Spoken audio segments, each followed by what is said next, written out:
자, 최 처장의 막말의 대상 여야가 따로 없었습니다. 그런데 지난달에는 노인 비하성 발언을 또 해서 그게 또 드러나서 논란입니다. 어떤 얘기했는지 한번 들어보시죠. 김문수는 정치하면 안 되는 사람. 나이가 너무 많이 먹었어요. 저를 포함해서 70이 넘으면 물러나야 돼요. 뭘 공직에 끼룩거리니까. 70이 넘은 사람이 추해. 저도 70이 됐는데 60에 대한 은퇴했거든. 예. 그러니까 60 넘은 사람들은 자기 스스로를 잘 생각해 봐야 돼. 맞아요. 나이 든 사람들이 나와서 그렇게 하는 거. 뭡니까 그게. 비루하잖아.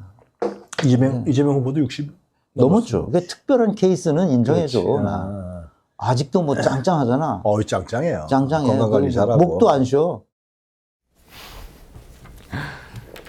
지난달에 있었던 얘기입니다.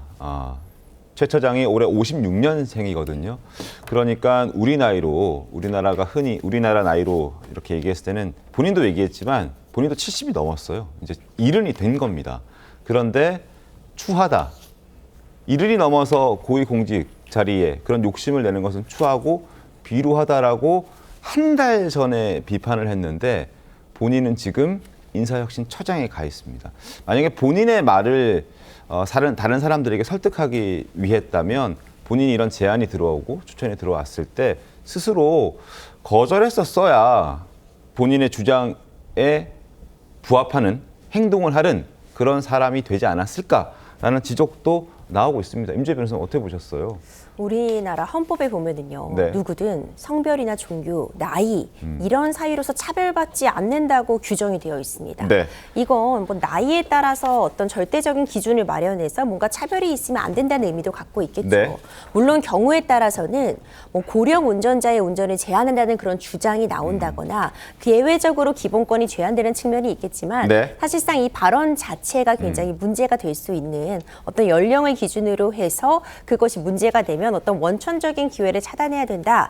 이 자체로도 문제가 있어 보이고요. 그 위에 덧붙여서 뭐 예외는 있다. 이렇게 또 얘기를 하기도 했잖아요. 이재명 대통령을 향한 예외는 그렇죠. 있죠. 아직 뭐 짱짱하다 이런 표현을 써서 예외가 있다라고 이야기를 했는데 지금 이 당시에는 인사혁신처장으로 지금 임명이 되어서 어떤 공직을 수행하고 있지 않은 때라고 해도 결국 말은 본인의 생각이나 가치관을 드러내는 가장 강력한 요소가 된다는 점에서 네. 그렇게 적절하지는 못했다라고밖에 평가할 수 없을 것 같습니다.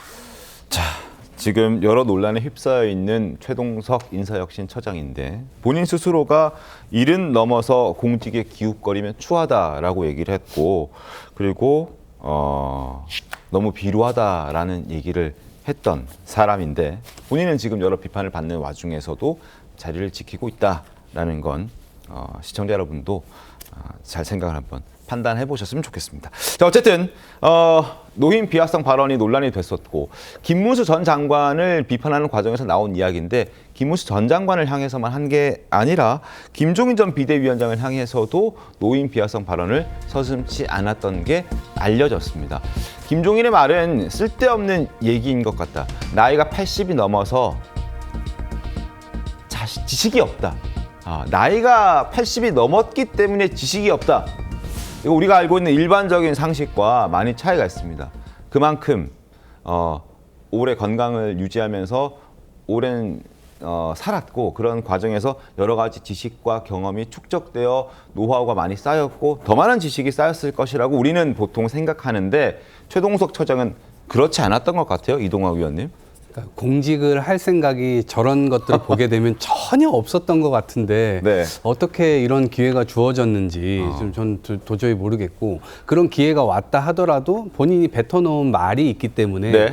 아마 상당히 많이 망설였거나 아니면 거절하는 게 사실은 상식적이죠. 그리고 계속 응원단장의 역할을 해왔던 것 같아요. 저렇게 유튜브나 이런 데 나가서 세게 이야기를 하면 뭐 중간층에 있는 국민들에게 소구하기는 어렵겠지만 그래도 지지층에 있는 분들 분들에게는 속 시원함을 줄 수 있는 게 현실이잖아요.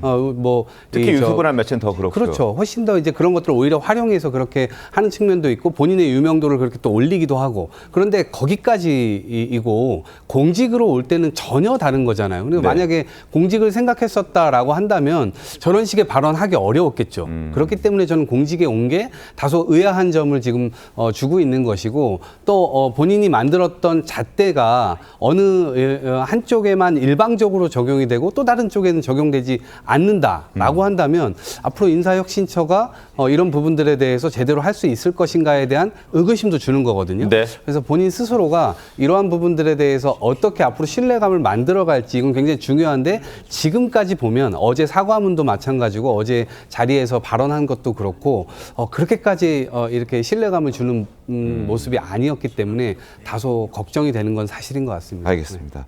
자, 이렇게 모든 사람을 비판하고 비난하고 있음에도 불구하고 유일하게 비판하지 않고 비난하지 않고 오로지 칭찬만 하는 사람이 있습니다. 대상이 있습니다. 바로 이재명 대통령을 평가할 때였는데 앞서도 60이 넘었지만 이재명 대통령은 특별한 케이스다.